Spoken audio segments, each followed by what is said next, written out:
Dear learners, Assalamu alaikum. Welcome back to all of you once again.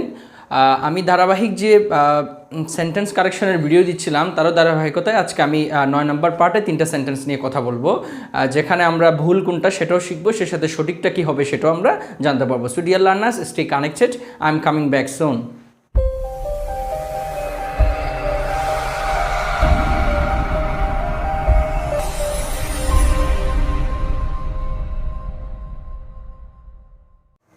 So dear learners, let's get started. এখানে আমি 3টা sentence লিখেছি, আমরা সেন্টেন্সটা প্রথমে পড়ি। দেখেন, because of the movement of a glacier the form of a great lakes was very slow. আচ্ছা, এখানে কোথায় ভুল থাকতে পারে সেটা আমাদেরকে প্রথমে একটু জানতে হবে। যেমন দেখেন, এই যে এখানে একটা কমা দিয়ে দিই, সমস্যা নেই। দেখি, আমরা জানি বিকজটা ক্লজের শুরুতে হয় আর বিকজ অফটা ফ্রেজের শুরুতে হয়। সো এখানে কোনো ভুল নেই, হ্যাঁ, এখানে কোনো ভুল আমরা দেখছি না। তারপর the form of great lakes was very slow. এখন একটা জিনিস আমি আপনাদেরকে এর আগের লেকচার দেখলেও আপনারা বুঝতে পারবেন, আমি বলেছি দা এবং অফের মাঝখানে, এই যে দি আর্টিকেল দি এবং অফের মাঝখানে যদি কোনো একটা ভার্ব বসে সেটা কিন্তু নাউন হয়ে যায়।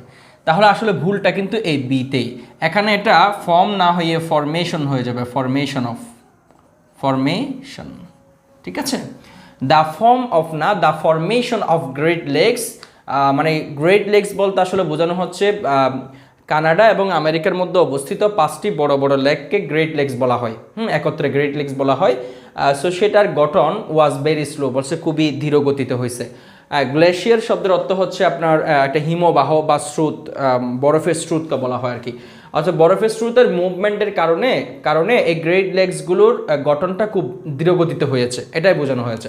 তাহলে এখানে ভুলটা হচ্ছে বিতে, দি ফর্ম অফ না, আর্টিকেল দি এবং অফের মাঝখানে কোনো একটা ভার্ব বসলে সেটাকে নাউনে রূপান্তর করতে হয়। তাহলে ফর্ম থাকলে সেটা ফরমেশন হয়ে যাবে, ইনভেন্ট থাকলে সেটা ইনভেনশন হয়ে যাবে, রিকগনাইজ থাকলে সেটা রিকগনিশন হয়ে যাবে। এইভাবে নাউনটা ভার্বটা নাউনে ট্রান্সফর্ম করতে হবে, এটা হচ্ছে মূল। তাহলে এখানে ফর্ম অফ হবে না, দি ফরমেশন অফ হবে। তাহলে ভুলটা বিতে, আশা করি বুঝতে পেরেছেন।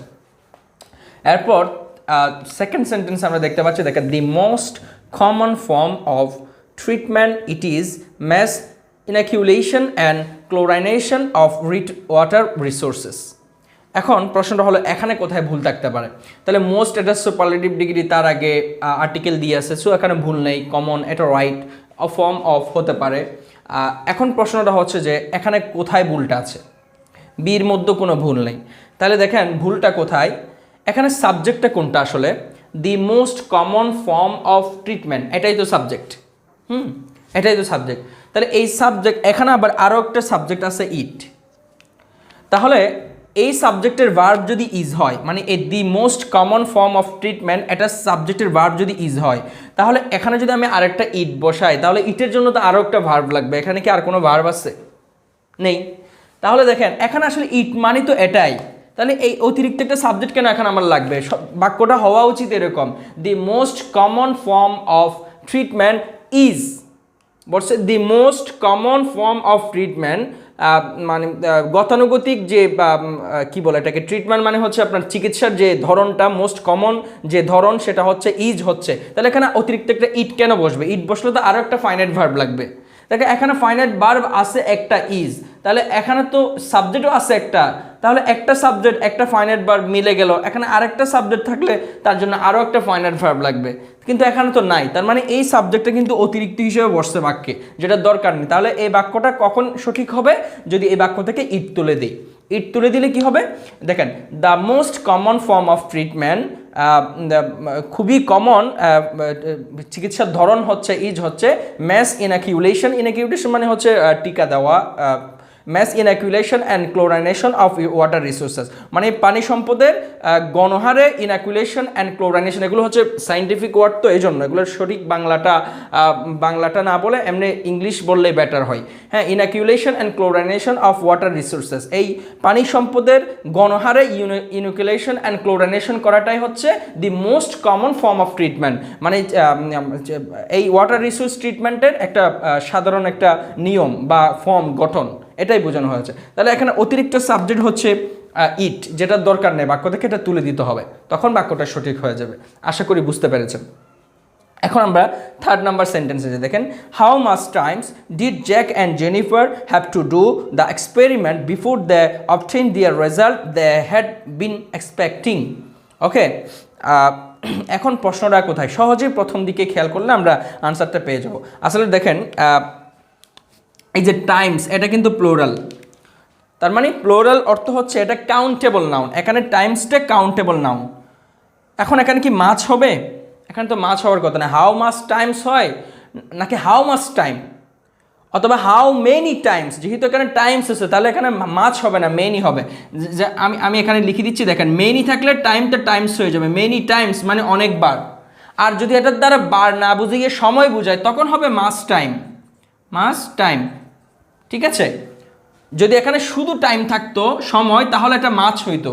যেহেতু এখানে টাইমস আছে তার মানে অনেকবার, তাহলে মাস টাইমস তো হয় না, মেনি টাইমস, অনেকবার। তাহলে হাউ